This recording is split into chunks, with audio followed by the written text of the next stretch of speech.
Huh. I don't know where to start this one. I really don't know where to start. Because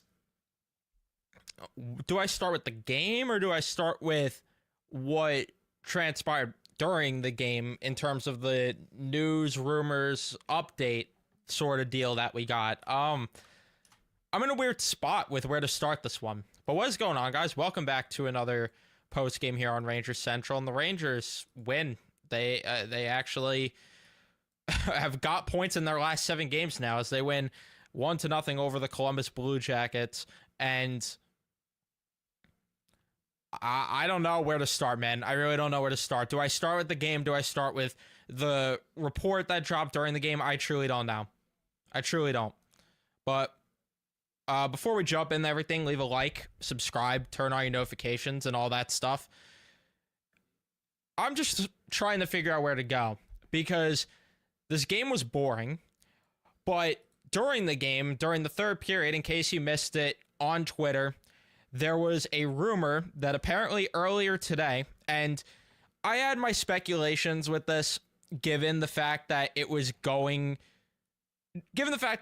Hartford scratched 3 of their top 5 scores, which you don't do that without something brewing. And then we find out during the third period that Elliot Friedman apparently was saying that the New York Rangers had a deal in place for JT Miller earlier today with the Vancouver Canucks, and it fell through. And now we don't know if the deal is even still going to happen, if there's anything close with the deal anymore. We don't know where that's going. But that dropped in the third period to where, honestly, it distracted me for pretty much the entire third period.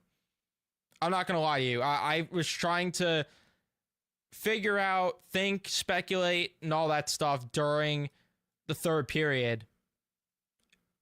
What was going down. And I do really wonder if the Rangers are still going to do this thing of pursuing JT Miller.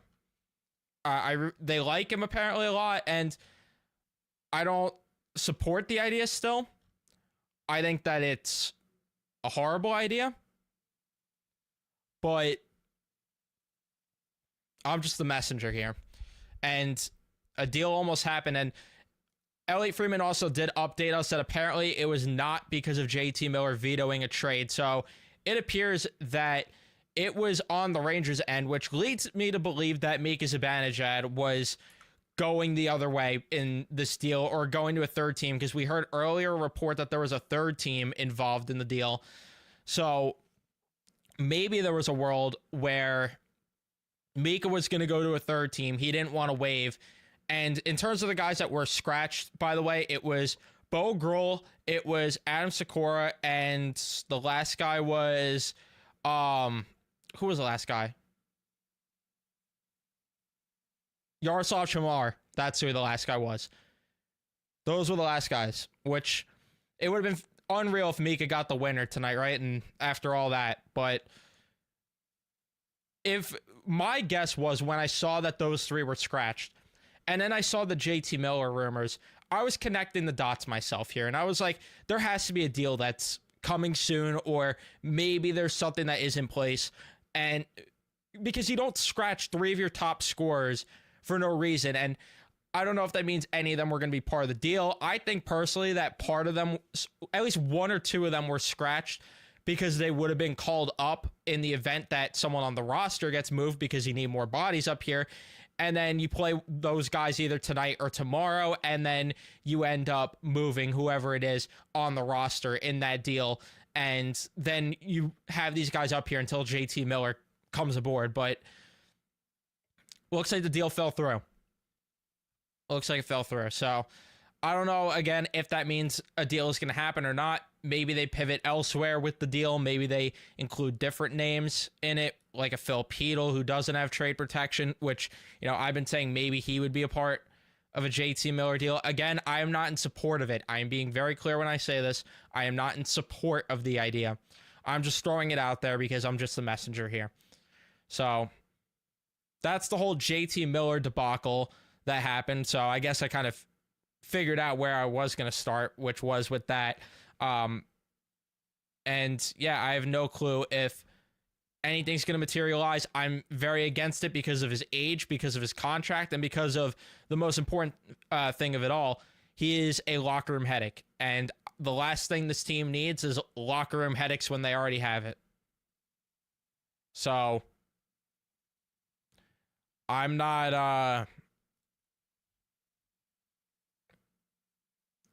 I'm not holding my breath on this being a good idea. It wouldn't shock me if Drury does it, but it remains to be seen. So we'll have to wait and see what happens there. The contract's bad, a locker room headache, simple as that. I'm not in favor of this idea. I really am not. But either way, in terms of the game tonight, since there was a game tonight, they get 2 points in what is considered a 4-point game, if you will, tonight, considering the fact that Columbus is ahead of them. They need to gather points, and then unfortunately they gave Columbus a point tonight, but they end up taking the 2 points, which was the most important. And I will say this. I don't take back anything that I've said with this team right now. I don't. However, if they go on to beat Montreal tomorrow, beat Ottawa on Tuesday, and beat Philly on Thursday, I will at the very least entertain the playoff conversation. You happy? I'll at least entertain it. I'm not going to sit here and say that I'm fully convinced. I want to make that very clear, that I am not saying that I am fully on board, and I still don't think buying is the best direction to go in, but I will at least listen to the conversation, because then at that point, you're talking about this team being at what? They're at 47 right now, so they'd be at 51 points by the end of that. Sorry, 53 points. I can't do math. 53 points by the end of that. You could at least entertain the conversation there, because these teams are ahead of them. But for right now, it does not help that they gave Columbus a point. And the only thing that I will say is that tonight, I think, was one of their better games in the recent stretches. I think this was way better than the Utah game. I think this was way better than the Vegas game. I think this was way better than the New Jersey game. I think this was their best game from start to finish during this stretch. The only issue that I have is the fact that I would love to see them get their offense going a little bit more on top of the defense, but I've been very vocal that I want to see better defensive play. And I'm willing to sacrifice a bit of offense if it means playing better defensively. And this team, even though the game was a snooze fest, they played great defensively tonight. They were great defensively. There's no way around that. I mean, there's no way to hide from it. They were great defensively tonight. Will Borgen, if they do end up moving him at the deadline, he's going to fetch a great return, because he has been... The first week or two, I wasn't really sold on Will Borgen, but over the past stretch of games here, he's been impressing me. He's been impressing me a lot. Will Borgen he's going to fetch a good return if they move him. And if not, then they better have an extension in place. They better get an extension done, because you can't lose him for nothing. You can't. Riley Smith. I mean, how about him too? How about Riley Smith? He played good tonight. That back check that he had there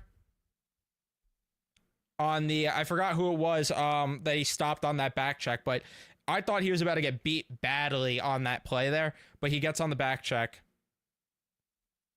And yeah, I mean, everyone was bought in defensively tonight.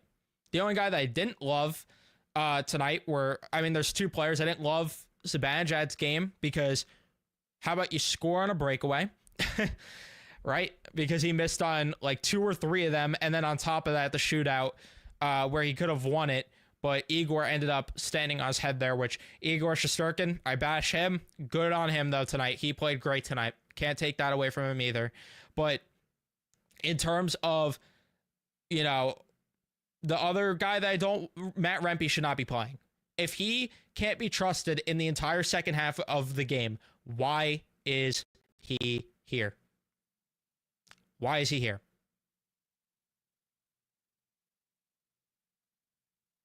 He's got to go back down to Hartford. That's definitely my opinion on that. But yeah, outside of that, Schneider and Vakanainen, who I've been very critical of, that pair played a good game.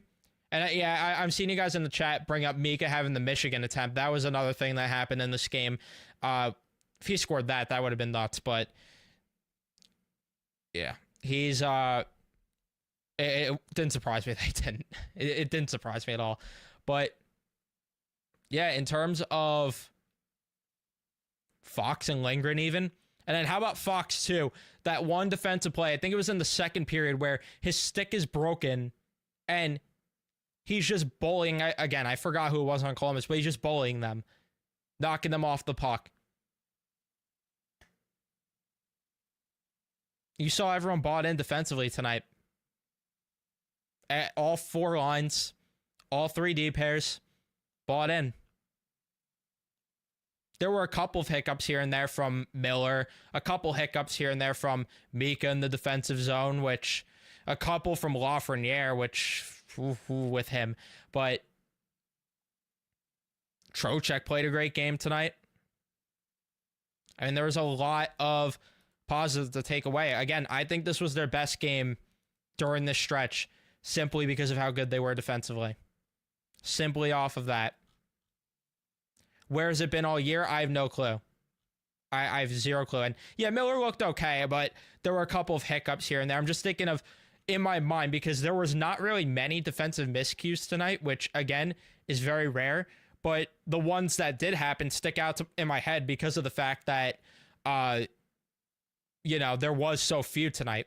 I want to make that clear. I'm not, and yeah, Miller was solid tonight. Again, I'm not saying he wasn't, but I'm just, again, pointing out some of the lapses that stick in my head because of the fact that, again, there was very few of them tonight to where I'm just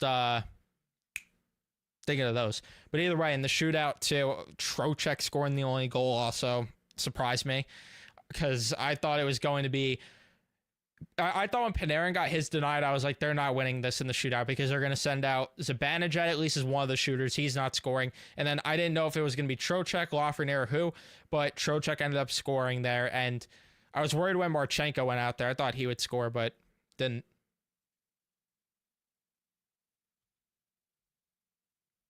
And I agree with this, that I didn't love the way they played in overtime. That I agree with. Too much dump and chase, too many forced shots there, which I know I complain about this team not shooting enough, but some of the shot selections in overtime was pretty dumb. It's pretty dumb shot selections, but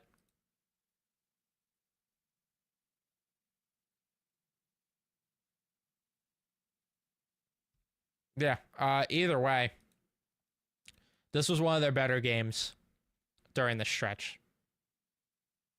It was. I want to see them combine the defense with the offense a bit. They did have a couple of posts, but to me, that wasn't enough offense generated there.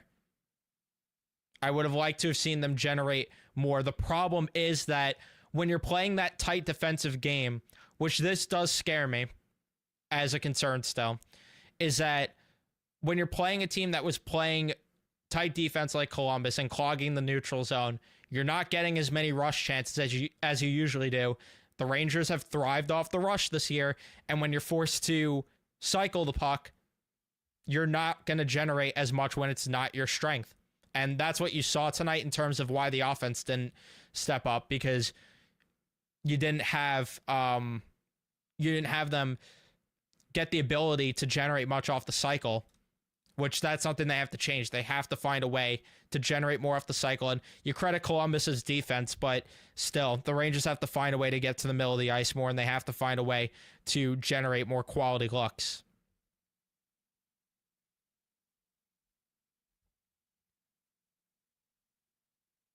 Just that simple.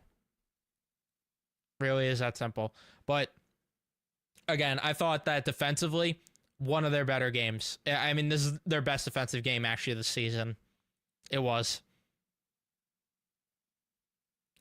So I'm going to get to the chat, though. Leave a like, by the way, if you haven't already. Subscribe, turn on your notifications, all that stuff. I thought I accidentally clicked out of the live. That would have been bad. But let's see what you guys are saying in the chat right now. Let's see what you guys are saying. Quick get his 400 yet? No, he hasn't played in a while. I think tomorrow he's definitely going to play, though. But I have no clue why he's been... I thought he was going to get tonight because of how long he has... it's been since he's played. But he didn't. So hopefully he'll get that 400th win soon. But he was not in net tonight. When was the last time he played? I actually can't remember. Was it the Washington game? Wow, it's been a while. Because Domingue was the Chicago game. I think Igor was the Dallas game. Am I wrong about that? No, Quick was the Dallas game. That's right. That was right before Igor came back, because he came back for the New Jersey game. So the Dallas game was the last time we saw Quick. Right? Yeah. Yeah, it was. All right. So there might be some rust there with Quick.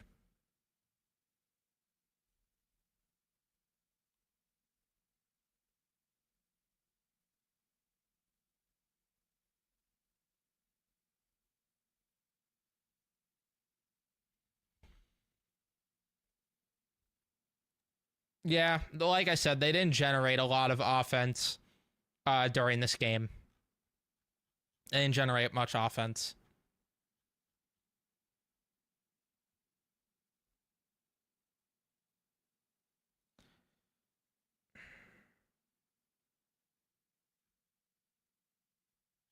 What do I think Borgen would fetch?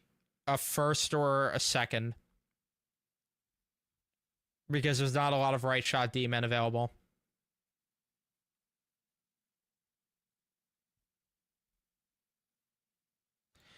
Yeah, he faced a lot of shots, but I thought the shots were lower quality than they usually are. That's just what my eyeballs saw. There was I think the first period was definitely their worst period in terms of, how they played, because they didn't generate much offense, and they definitely did. That was probably where they allowed the most quality, but it still wasn't even that much compared to what it's been. And it takes a lot for me to be saying positive things about this team. It takes a lot for me to be optimistic. You guys know that. Believe me, you guys know that I'm very harsh on this team. I am very critical, but I was impressed tonight with the defensive play. I really was. I can't lie. I just wish they generated a bit more offense with it. That's all. Yeah, I want to watch the game definitely when I end the live stream. I definitely want to check out that game, especially because, the Eagles are going to play one of those teams, because there's not a doubt in my mind still that they're winning tomorrow.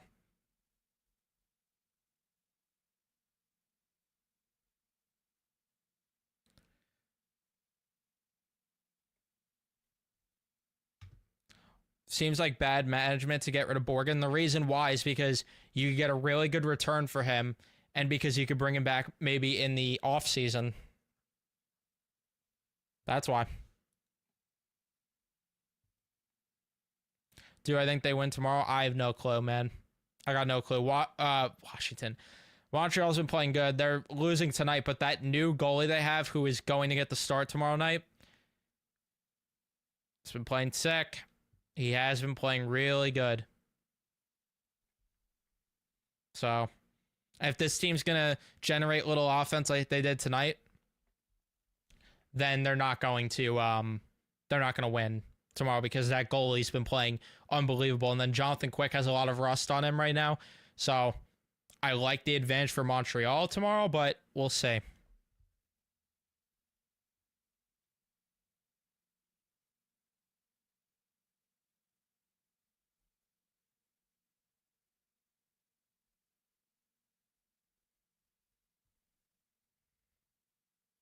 Yeah, it's going to snow tomorrow in Philly.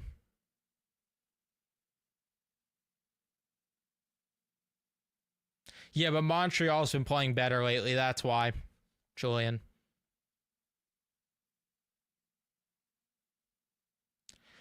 Listen, I agree with you. My stance will not change on this. It will not. Most likely. Unless they literally...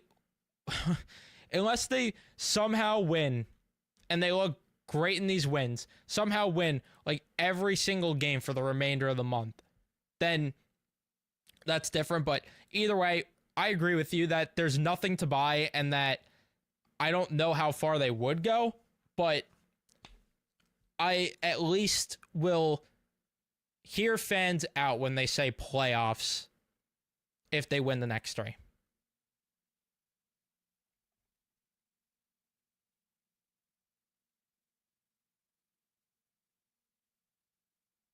Yeah, they need Berard back up over and him playing over Rempe. It's time. Gonna be like Detroit last year where we missed out on the last game. That would be the worst case scenario.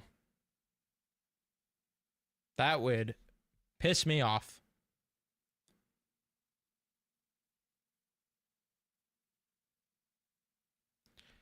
I don't agree only because the first two guys are pending UFAs. That's why I don't agree.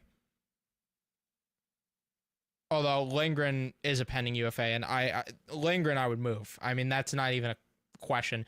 If you were to ask me who out of this list I would want to trade, Lindgren easily is number one. But I don't think that. Again, the UFAs you probably move them. You still probably move them. And again, I like Borgen, but it's hard to say no to a trade come the deadline with what you could get for him because his team does not have a lot of picks. They don't have a lot of prospects. And when you don't have a lot of picks and prospects, what are you trading to buy at the deadline?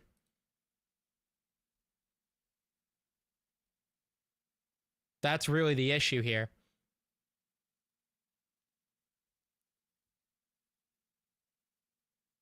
Yeah, like this is the point. Like that's where it's a difficult crossroad here.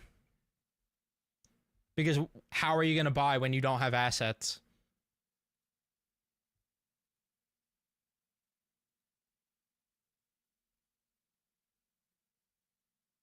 At the very least, they have to move Lindgren to recoup some sort of assets.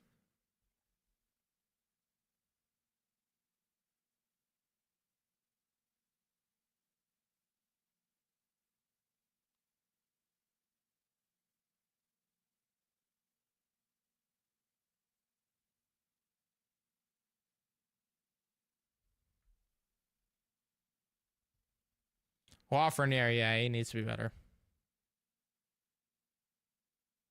Rangers should do what the Tigers did at the deadline, sell off pending UFAs, and if you still make the playoffs, then you make the playoffs. Yeah, exactly.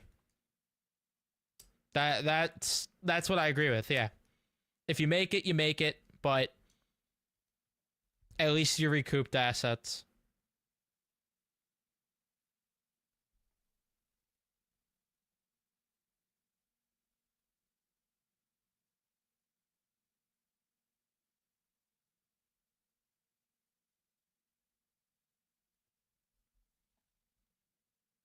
I think that is definitely the best course of action, though, if we're talking a deadline approach.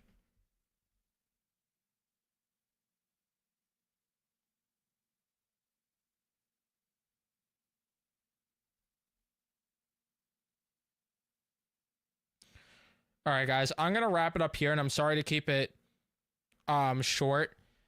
I just want to watch the football game, to be honest with you. So I'm definitely going to yeah, I'm gonna have to end it here just because of that. I simply just want to watch this game because I'm hearing that it's very intriguing. But that's gonna be it for me. Thank you guys for watching. Leave a like if you enjoyed. Subscribe if you guys are new to the channel. Turn on your notifications so you know when I upload or go live next. And I'll see you guys in the next one.